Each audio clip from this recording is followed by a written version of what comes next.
Breaking news SIT విచారణకు అంగీకరించిన మాజీ సీఎం కేసీఆర్ ఏదైతే రేపు విచారణకు రావాలంటూ కూడా సిట్ అయితే నోటీసులు జారీ చేసింది. దీనికి కేసీఆర్ అంగీకరించారు. అయితే నందినగర్ లో విచారణకు అయితే కేసీఆర్ రానున్నారు. పార్టీ సీనియర్లతో మంథనాలు తర్వాత కూడా కేసీఆర్ ఈ నిర్ణయం తీసుకున్నట్టు తెలుస్తుంది.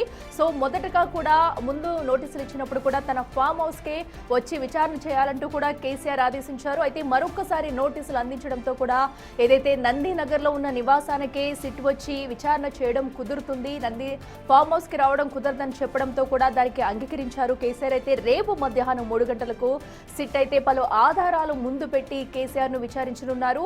ఫోన్ ట్యాపింగ్ విషయంలో ఇప్పుడు కేసీఆర్ సిట్ విచారణలో ఎలాంటి విషయాలు చెప్తారనేది కూడా ఉత్కంఠంగా మారిందని చెప్పాలి. సో ఇప్పుడు రేపు మధ్యాహ్నం 3 గంటలకు నందినగర్ కేసీఆర్ నివాసంలో కూడా సిట్ అయితే విచారణ చేయబోతుంది.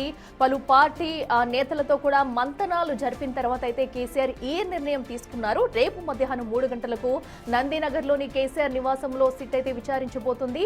పలు కీలక డాక్యుమెంట్లు అలాగే సున్నితమైన ఎలక్ట్రిక్ పరికరాల్లో ఈ విచారణలో వినియోగించాల్సి ఉందంటూ, అలాగే ఏదైతే తను అధికారికంగా వివరించిన అడ్రస్ ఏదైతే ఉందో అది నందినగర్లోనే ఉంది, తన ఫామ్ హౌస్ కి వెళ్లడం కుదరదు. సో అందువల్ల కేవలం నందినగర్లోనే విచారణ చేయగలమంటూ కూడా సిట్ నిన్న జారీ చేసిన నోటీసులో పేర్కొంది. సో ఆ ప్రకారమే కేసీఆర్ కూడా అంగీకరించారు. రేపైతే తన నివాసంలో విచారణకు అందుబాటులో ఉంటారని కూడా చెప్పారు. అయితే ఇప్పుడు రేపు 3 గంటలకైతే విచారణ ప్రారంభం కానుంది. విచారణలో ఎలాంటి ప్రశ్నలు వేయనున్నారు, కేసీఆర్ నుంచి ఎలాంటి సమాధానాలు వస్తాయి, సో రేపటితోనైనా ఈ కేసు ఒక కొలిక్కి వచ్చే అవకాశం ఉందా అనే దానిపై కూడా ఉత్కంఠ నెలకొందనే చెప్పాలి. ఇప్పటి వరకు సుమారుగా 700 మంది వరకు కూడా సాక్షులను అయితే సిట్ విచారించింది. సో ఈ నేపథ్యంలో వారందరూ చెప్పిన సమాధానాలు బట్టి రేపు కేసీఆర్ని అయితే విచారించే అవకాశం ఉంది.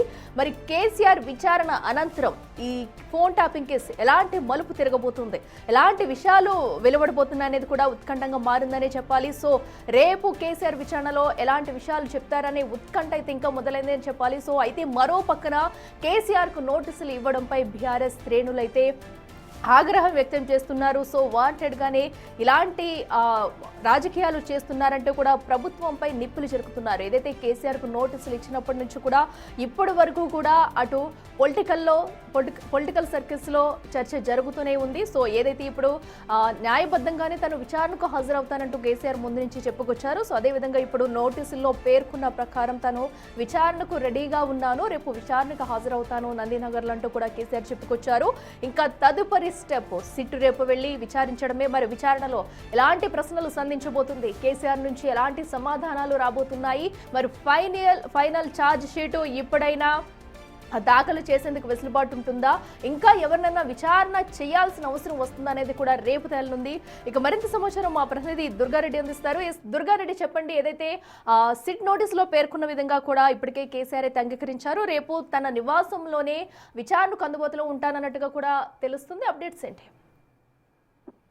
మాజీ ముఖ్యమంత్రి చంద్రశేఖరరావు మాత్రము ఈ రోజు 5-10 నిమిషాల క్రితమే మాత్రమే సిటీ అధికారులకు ఒక సమాచారాన్ని అందించారు. రేపు 3 గంటల నుంచి మేము అందుబాటులో ఉంటాం, నందినగర్ లో ఖచ్చితంగా హాజరవుతున్న కనుక మీరు అడిగిన ప్రశ్నలకు కావచ్చు, మీరు ఏ విషయం అయితే స్పందిస్తారో దానికి సమాధానం ఇస్తారని చెప్పి తను హాజరయ్యే విషయాన్ని మాత్రము వారి న్యాయవాదితో చర్చించిన తర్వాత అక్కడికి సమాచారం అందించినట్లయితే తెలుస్తుంది. దీంతో పాటు మనం చూస్తే అఖిల 2 రోజుల క్రితమే సిటీ అధికారులు ఒక నోటీస్ అందించారు. దాని తర్వాత కేసీఆర్ ఫామ్ హౌస్ కానీ లేకుంటే మిగతా ఎక్కడికైనా వస్తే నేను సహకరిస్తా, బీఆర్ఎస్ సంబంధించిన పార్టీ ముఖ్య నేతలతో 2 రోజుల నుంచి ఫామ్ హౌస్ లతో చర్చించుకొని న్యాయ నిపుణులతో మాజీ రామచంద్రరావు అడ్వకేట్ జనరల్ వారితో చర్చించిన నిర్ణయానికి వచ్చి ఆ నిర్ణయం ప్రకారంగా రేపు హాజరు కానున్నట్లయితే కొంత సమాచారం అయితే వెల్లడి చేశారు మాజీ ముఖ్యమంత్రి కె చంద్రశేఖరరావు. 3 రోజుల నుంచి కూడా మాజీ మంత్రి కేటీఆర్, ఆ తర్వాత హరీష్ రావు, కేసీఆర్ వీళ్ళంతా కూడా సమాలోచన జరిపారు, సమావేశమయ్యారు.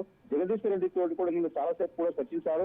మరికొంతమందికి కూడా సిట్టింగ్ నోటీసులు అందించే అనివార్యం ఉంది, అవకాశం ఉందని కూడా తెలుస్తుంది. ఏదేమైనా సరే మాజీ ముఖ్యమంత్రి రాష్ట్ర చంద్రశేఖరరావు ఖచ్చితంగా ఆదివారం మధ్యాహ్నం 3 గంటలకు నందినగర్ నివాసంలో మీకు అందుబాటులో ఉంటారు, మీరు అక్కడికి రావచ్చు. వచ్చిన తర్వాత మీరు ఏదైతే 2020-2024లో ఫోన్ ట్యాపింగ్ వ్యవహారానికి సంబంధించిన ఆ కేసు ఉందో దానికి సంబంధించింది వెల్లడించడానికి సిద్ధంగా ఉన్నట్టుగా కొంత సంకేతం అయితే ఇచ్చినట్టు తెలుస్తుంది.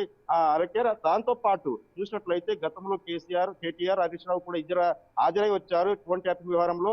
ఆ కేసీఆర్ కూడా హాజరు కాబోతున్నారు కనుక బీఆర్ఎస్ పార్టీలో కొంత ఉత్కంఠ నెలకొంది. నిజంగా ఏం జరగబోతుందని అంటే దాదాపు నాకు బీఆర్ఎస్ సంబంధించిన బీఫామ్లు అందించే అవకాశం ఉంది. ఉప ఎన్నిక ఉంది, కొంత సమయం గడువు ఇవ్వాలంటే కూడా వాళ్ళు ఇవ్వలేని పరిస్థితి అని చెప్పి కూడా దాని న్యాయ నిపుణులతో చర్చించిన ఒక నిర్ణయానికి వచ్చినట్టు తెలిసింది. ఆ రాష్ట్ర మాజీ ముఖ్యమంత్రి కె చంద్రశేఖర్ ఖచ్చితంగా ఆదివారం ఆ నందినగర్ లో 3 గంటలకు అందుబాటులోకి ఉంటారు కనుక ఆ విషయంలో మీరు రావచ్చని చెప్పారు. అక్కడికి పోలీసులు కావచ్చు, లేకుంటే ఆ భద్రత వాళ్ళకి సంబంధించిన వాళ్ళు కానీ ఆ నందినగర్ అక్కడికి వెళ్ళి నివాసంలో మాత్రం విచారించడానికి వాళ్ళకి కావాల్సిన అందుబాటులోకి తీసుకోవాల్సిన విషయాలు కావచ్చు, ట్రాఫిక్ నియంత్రణ కావచ్చు, వీటన్నిటిని కూడా క్లియర్ చేసుకునే పనిలో మాత్రము అక్కడ పోలీస్ శాఖ పడ్డట్టు తెలుస్తుంది. దాంతో పాటు ఎవరైతే హాజరు కాబోతున్నారంటే కేసీఆర్ ఎంబడి మాజీ మంత్రి కేటీఆర్, హరీష్ రావు, తర్వాత జగదీష్ రెడ్డి, ఆ తర్వాత ప్రశాంత్ రెడ్డి, కొంతమంది కాసేపటి క్రితం మాత్రము అక్కడికి ఆర్ఎస్ ప్రవీణ్ కుమార్ కూడా అక్కడికి వెళ్ళడం జరిగింది. ఆ రామచంద్రరావుతో మాట్లాడిన తర్వాత ఒక నిర్ణయానికి వచ్చినట్లయితే తెలుస్తుంది అలెక్య. దుర్గారెడ్డి అయితే ఇప్పుడు నెక్స్ట్ స్టెప్ ఇంకా ఆ సీటు ఎలాంటి అడుగుతానే కేసీఆర్ని ఎలాంటి క్వశ్చన్స్ అడుగుతుందనే దానిపై కూడా ఉత్కంఠ నెలకొందని చెప్పాలి. అయితే రేపు నందినగర్ నివాసంలో కూడా కేసీఆర్ విచారణకు సిద్ధంగా ఉంటామంటూ ఇప్పటికే సిట్కి రిప్లై ఇచ్చారు. ఏదైతే ఇప్పటి వరకు నోటీసులు నందినగర్ నివాసంలో ఆయన ఇంటికి అంటించి వెళ్లడంపై కూడా కాసేపటి వరకు కొంత వాగ్వాదం అయితే జరిగిందనే చెప్పాలి. ఎందుకు నోటీసులు ఇంటికి అంటించి వెళ్లడం సరికాదంటూ కూడా ఇప్పటికే బీఆర్ఎస్ శ్రేణులు అయితే కొంచెం రాదంతం చేసిన ఘటనలు చోటు చేసుకున్నాయి. కేసీఆర్కి నోటీసులు ఇచ్చినప్పటి నుంచి కూడా ఎలక్షన్ వరకు టైం అడిగాము, మున్సిపల్ ఎలక్షన్ కౌంటింగ్ పూర్తయ్యే వరకు కూడా సమయం అడిగినా కూడా ఎందుకు ఇవ్వట్లేదు, ఎందుకు ఇంత తొందరపడుతుందంటూ కూడా నిన్నటి వరకు పలు వివాదాలు చెలరేగాయని చెప్పాలి. దీనిపై బీఆర్ఎస్ శ్రేణులంతా కూడా ఆగ్రహం వ్యక్తం చేశారు. అయితే మరొకసారి అటు కేసీఆర్ ఇచ్చిన నోటీసులకు సైతం సిట్ రిప్లై ఇస్తూ ఆదివారం మధ్యాహ్నం 3 గంటలకు తన నందినగర్లోని నివాసంలో అందుబాటులో ఉండాలంటూ నందినగర్ నివాసానికి సిట్ అధికారులు వెళ్లి నోటీసులు ఇంటికి అంటించారు. ఎందుకంటే నివాసంలో ఎవరు అందుబాటులో లేరు, తన పిఏ కూడా అందుబాటులో లేకపోవడంతో ఇంటికి నోటీసులు అంటించైతే వెళ్లిపోయారు. సో దీంతో ఇప్పటి వరకు కేసీఆర్ దీనిపై ఎలా స్పందిస్తారా, అసలు రేపు కూడా విచారణకు వస్తారా లేదా అన్న ఉత్కంఠ అయితే నెలకొంది. అయితే కొంతమంది నేతలతో దీనిపై చర్చించిన అనంతరం కూడా రేపు నందినగర్ నివాసంలో కేసీఆర్ అయితే విచారణకు అందుబాటులో ఉంటామంటూ కూడా అంగీకారం తెలిపారు. సో దానికి సంబంధించి బ్రేకింగ్ కూడా చూస్తున్నాము. అయితే రేపు సిట్ ఎలాంటి విషయాలు రాబట్టబోతుందనేది ఇప్పుడు పెద్ద క్వశ్చన్ మార్క్ గా మారిందనే చెప్పాలి. సో ఇప్పటి వరకు పలువురిని ప్రశ్నించిన సిట్ అధికారులు అసలు ఈ ఫోన్ ట్యాపింగ్ అంశం అనేది ఇప్పటి వరకు ప్రశ్నించిన వారిలో ఒక పెద్ద ఆయన ఉన్నారు అనే అంశం కేసీఆర్ వరకు వచ్చింది. ఇప్పుడు కేసీఆర్ నుంచి ఎలాంటి సమాధానాలు రాబట్టబోతుంది, సో దీనందరికీ మెయిన్ పాత్ర ఎవరు, ఇంకా కేసీఆర్ నుంచి ఇంకెవరన్నా ఉన్నారా, లేదంటే కనుక ఇంకా ఎవరన్నా ప్రశ్నించే అవకాశాలు ఉన్నాయనేది కూడా రేపటితో తెరబడుతుందని చెప్పాలి. ఇక బ్యాక్ టు దుర్గారెడ్డి. మనం చూస్తున్నాం కదా, ఏదైతే ఇప్పుడు ప్రస్తుతం అయితే నందినగర్ నివాసానికి కేసీఆర్ చేరుకున్నారా, అలాగే రేపు సిట్ ఎలాంటి ప్రశ్నలు అడగబోతుంది అనేది కూడా ఉత్కంఠంగా మారిందని చెప్పాలి. మరి కేసీఆర్ ను ప్రశ్నించేందుకు సిట్ ఎలా సిద్ధమవుతుంది? అంటే అలాగే ఇప్పటివరకు చూస్తే మాత్రము కేసీఆర్ మాజీ ముఖ్యమంత్రి ఎర్రబెల్లి ఫామ్ హౌస్ లోనే ఉన్నారు. 3 రోజుల నుంచి కూడా హరీష్ రావు, కేటీఆర్, ఆ తర్వాత కేసీఆర్, జగదీష్ రెడ్డి వీళ్ళంతా కూడా వాళ్ళందరూ కూడా ఇప్పుడు సమావేశం అయిన తర్వాత నందినగర్ కు రేపు ఉదయం 9 గంటల తర్వాత వెళ్లే అవకాశాలు అయితే కనిపిస్తున్నాయి. నిజంగానే ఇప్పుడు సిటీ అధికారులు కోరిన నేపథ్యంలో మాత్రం వాళ్ళు 2 సార్లు నోటీసులు ఇచ్చారు కనుక ఒక నోటీస్ మాత్రం ఆయన తిరస్కారకు గురై, అంటే దాదాపు ఆయన ఇచ్చిన వారికి రిప్లైకి మాత్రము ఆ సిటీ అధికారులకు సమావేశానికి మాత్రం మేము ఆ సిటీ పరిధిలో మాత్రం విచారిస్తామనుకుంటున్నాం తప్ప బయటకు రాలేమని చెప్పారు. ఆ తర్వాత నందినగర్లకు రేపు ఆదివారం సాయంత్రం 3 గంటలకు మాత్రము ఆ కేసీఆర్ అక్కడికి రాబోతున్నట్లయితే కొంత సమాచారం జరుగుతుంది. ఆ తర్వాత కూడా మాజీ అడ్వకేట్ జనరల్ రామచంద్రరావు కూడా అక్కడికి వచ్చినాక న్యాయ నిపుణులతో కొంత ఆ చర్చా విషయాలు కావచ్చు, ఎలాంటి సమాలోచనలు చేశారు, ఏంటిది ఎలా వెళ్ళబోతున్నారు ముందుకు ఒక నిర్ణయాత్మకంగా ముందుకు వెళ్ళడానికి రాష్ట్ర మాజీ ముఖ్యమంత్రి కొంత చంద్రశేఖరరావు కొంత నిర్ణయం తీసుకున్నట్టు తెలుస్తుంది.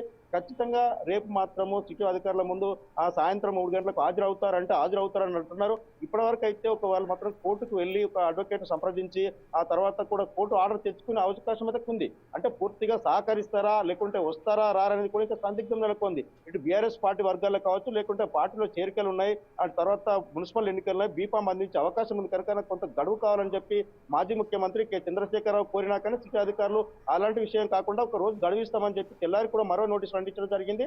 ఆ తర్వాత వాటికి రిప్లై కూడా వాళ్ళకు సంబంధించిన లాయర్లకు కావచ్చు, న్యాయ నిపుణులతో సంప్రదించిన తర్వాత ఒక నిర్ణయానికి అయితే రాబోతున్నట్టు తెలుస్తుంది. ఇక 2 రోజుల నుంచి కూడా హరీష్ రావు, కేటీఆర్, కేసీఆర్, తర్వాత జగదీష్ రెడ్డి కూడా ఫామ్ హౌస్ లోనే కొంత సమావేశము చర్చ ఒక నిర్ణయానికి అయితే వచ్చారు. దాదాపు 700 ఫోన్ ట్యాపింగ్ జరిగింది కనుక గతంలో అందులో మాత్రము లాయర్లు, అడ్వకేట్లు, మాజీ ఆ మంత్రులు, ఎమ్మెల్యేలు, ఎంపీలు, తర్వాత ఆ సాధారణ వ్యక్తులు, జర్నలిస్టులు చాలా మంది ఉన్నారు కనుక మరికొంతమంది కూడా బీఆర్ఎస్ పార్టీకి సంబంధించిన వాళ్ళు కావచ్చు, ఇతర ప్రముఖులకు కావచ్చు, ఖచ్చితంగా కేసీఆర్ హాజరైన తర్వాత కూడా మరికొంతమంది కూడా నోటీసులు ఇచ్చే అవకాశం అయితే కనిపిస్తుంది. Right Durga Reddy, thank you.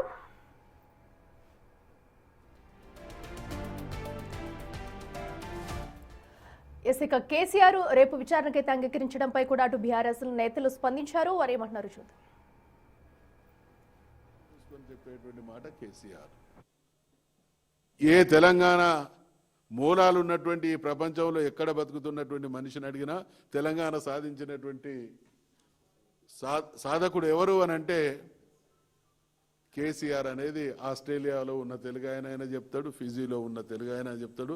నిన్నగాక మొన్న అంతరిక్షంలోకి పోయి తెలంగాణ మూలాలు ఉన్నటువంటి రాజాచారిని అడిగినా కూడా చెప్తారు. ఇది చరిత్ర.